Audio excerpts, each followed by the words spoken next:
በዓለማችን ካሉት የስፖርት አይነቶች ሁሉ ቁጥር 1 ተወዳጅና በዓለማችን በሚሊዮኖች የሚቆጠሩ አፍቃሪዎችና ደጋፊዎች ያሉት የስፖርት ዘርፍ እንደሆነ ይነገራል። ታዲያ ይህ ተወዳጅ ስፖርት በአውሮፓዊቷ እንግሊዝ ሀገር እንደተጀመረ ቢነገርም የተመነደገው ግን በላቲን አሜሪካ ሀገራት እንደሆነ ይገመታል። ይህ የስፖርት አይነት የዓለምን ቀልብ እንዲገዛና ረብጣ ገንዘብ የሚያስታቅፍ የመዝናኛ ዘርፍ እንዲሆን ካደረጉት የእግር ኳስ ፈርጦች አንዱን ጥቀስ ቢባል የሁለት ድንቅ ተጫዋቾችን ስም መጥቀሱ ግድ ነው። እነሱም አርጀንቲናዊው አርማንዶ ማራዶናና ብራዚላዊው ፔሌ ናቸው። እኛም የእግር ኳስ ንጉሱን ፔሌን ህልፈተ ሕይወት በማስመልከት ስለ ተጫዋቹ የኋላ አመጣጥና የስኬት ታሪክ ጥቂት ለማለት ወደድን። አሻም ጤና ይስጥልኝ ውድ የእግር ኳስ አፍቃሪዎችና የኦጂኤምሲ ሚዲያ አድማጭ ተመልካቾች፣ ይህ በኦሮሚያ ግሎባል ሚዲያ ኮርፖሬሽን በኩል የሚቀርብላችሁ ስፖርታዊ ክንውኖች የሚዳሰሱበት ዝግጅታችን ነው። ተከታተሉን። ፔሌ የሚለው ስም በሰፈር ሕፃናት የተሰጠው ቅጽል ስም ሲሆን የሚያደንቀውን ተጫዋች ስም ቫስኮ ዳ ጋማ ባይል የሚለውን የቤተሰብ ስም በቅጡ መጥራት ባለመቻሉ እንደሆነ ይነገራል። የልደት ስሙ ኤድሰን ኤራንቶስ ዶ ሴኒሜንቶ ነበር።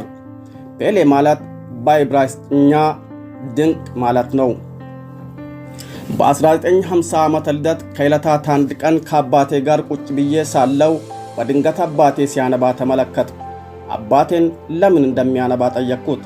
አገሬ ብራዚል የዘንድሮውን የዓለም ዋንጫ ስላጣች ነው የማለቅሶ ብሎ መለሰልኝ። እኔም አይዞህ አባቴ ይህን ዋንጫ እኔ መልሼ እሰጥሃለሁ አልኩትና አጽናናሁት ይላል በወቅቱ ዕድሜው ገና 9 ዓመት ብቻ የነበረው ፔሌ።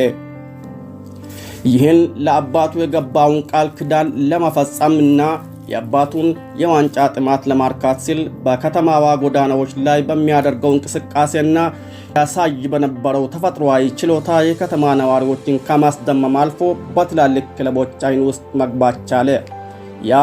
ያኔ ገና የ9 ዓመት እንቦቃቅላ ሳለ የወደፊት ዕጣ ፈንታውን መተንበይ የቻለው ፔሌ ቃሉን ለመፈጸም የሚያስችለውንና የፉትቦል ፕሮፌሽናሊዝምን አሃዱ ያለበትን አጋጣሚ የፈጠረለት እድል ገና በ15 ዓመቱ በሳንቶስ ክለብ በኩል በሩን አንኳኳ። ክለቡም ፈጥኖ አስፈረመው። የመጀመሪያውን ጨዋታ በ16 ዓመቱ ከክለቡ ጋር በቀጥታ ተሳተፈ። ኋላ ላይ የጥቁር ዕንቁ ወይም ንጉሱ የሚለውን ስም ማግኘት የቻለው ኤድሰን ኤራንቶስ ዶ ሴኒሜንቶ ፔሌ የተወለደው በ1940 እንደ አውሮፓ አቆጣጠር ትሬስ ኮራሶስ በተባለች ከተማ የእግር ኳስ አፍቃሪ ከሆነው በመጀመሪያው የውድድር ዘመን የሊጉን ከፍተኛ ጎል ጫወት የነበረውን የወላጅ አባቱንም ልብ በሐሴት አስፈነደቀ። ተአምረኛው ሕፃን ህልሙን እውን ወደ በዓለም የፍጻሜ ጨዋታ ጎል ያገባ ሃትሪክ የሰራና ሻምፒዮን መሆን የቻለ መጀመሪያ በዕድሜ ትንሹ ተጫዋች በመባልም ተመዘገበ። ሀገሩንም ለመጀመሪያ ጊዜ የዓለም ዋንጫን ድል እንድታጣጥም ከማስቻልም በተጨማሪ የቻለች ብቸኛዋ ሀገር እንድትሆን አድርጓታል። ዋንጫው ተሰርቆ እስካሁንም እንዳልተገኘ ቢነገርም ሀገሩን የእግር ኳስ ቁንጮ አድርጓታል። ፔሌ እግር ኳስን ለመጀመሪያ ጊዜ ቢዩቲፉል ጌም ምርጡ ጨዋታ ብሎ በመሰየም የቀደመው አልነበረም። በትክክል የሚል ማዕረግ ከማግኘት ጀርባም የፔሌ የተጋጣሚ አህጉር አቀፍ ዋንጫዎችን እንዲያሸንፍ በመምራት በዛን ጊዜ በዓለም ላይ ካሉት ታዋቂና ጠንካራ ቡድኖች አንዱ እንዲሆን አስችሎታል። በርካታ የአውሮፓ ክለቦች በተለይም ኢንተርና ሪያል ማድሪድ እሱን ለማስፈረም ቢሞክሩም ይህም የብራዚል መንግስት ፔሌ በአውሮፓና በሌሎችም የውጭ ክለቦች መሸጥ የተከለከለ የሀገር ሀብት ነው በማለት በይፋ እንዲናገር ምክንያት ሆኖታል። ዝናው ከፍተኛ ደረጃ ላይ የደረሰውና በዓለም የናኘው በ1969 በናይጄሪያ የናይጄሪያ ብሔራዊ ቡድን የወዳጅነት ጨዋታ ለማድረግ ሁኔታውን ለማመቻቸት ሲባል ሁለቱም ወገኖች የተኩስ አቁም ለማወጅ እንዲስማሙ በማስቻሉ ነበር። በ1974 ከ19 የውድድር ዘመን የሳንቶስ ክለብ ቆይታ በኋላ ጡረታ ማውጣቱን ቢያስታውቅም ከሁለት ዓመት በኋላ ግን ከአሜሪካው ኒውዮርክ ኮስሞስ ቡድን ተመልሶ በመግባት 3 የውድድር ዘመናትን ተጫውቶ የሊጉን ዋንጫ እንዲያገኙ ረድቷል።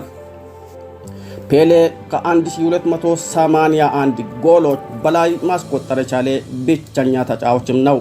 ለአውሮፓውያን ብቻ የሚዘጋጀውን የወርቅ ኳስ ዘውድ ባያገኝም እንኳ ፔሌ በግሉ ባገኛቸው ሽልማቶች የክፍለ ዘመኑ የፊፋ ቁጥር 1 ተጫዋች ከመሆን ያገደው አልነበረም።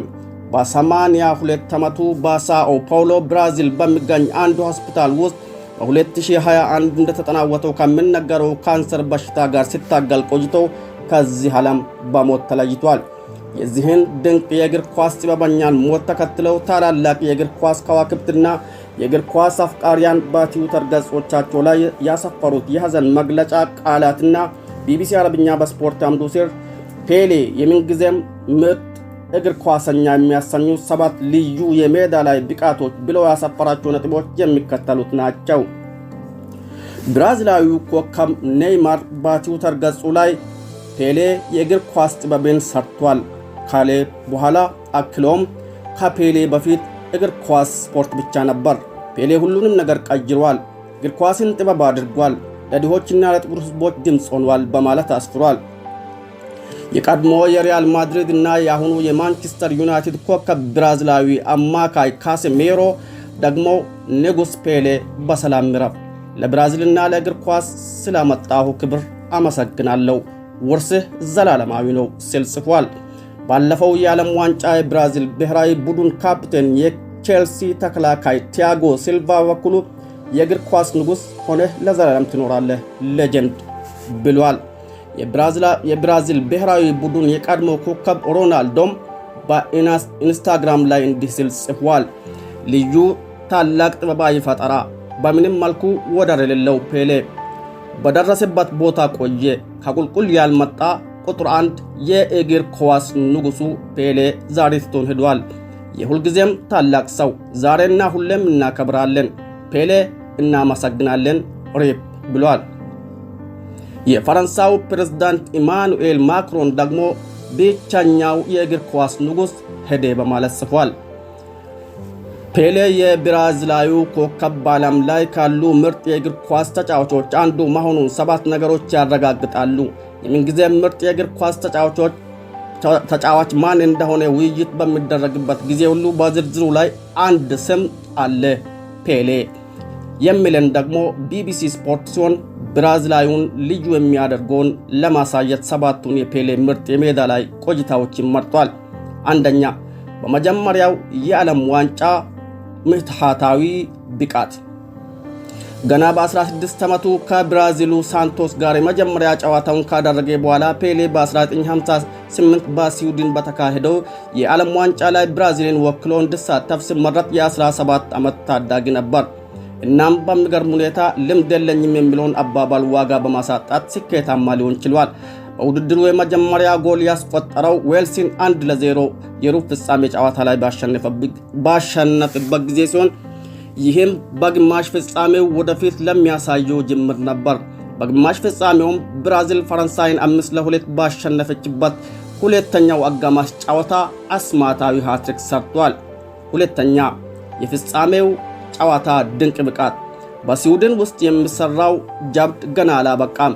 በፍጻሜ ግጥሚያዎች ካዘጋጅ አገሯ ስዊድን ጋር በሶሊና ባደረገው ጨዋታ 2 ተጨማሪ ጎሎችን ሲያስቆጥር የመጀመሪያው በአስደናቂ የግል ክህሎቱና የማታለል ብቃቱ የአየር ላይ ኳስን ከተከላካዮች ራስ በላይ ካሻገረ በኋላ ተቀብሎ ቀጥታ ወደ መረብ በማምታት ሲሆን ሁለተኛው በኃይለኛው ወደ ጎል በተሰደደ ጭንቅላት ኳስ አማካኝነት ነበር።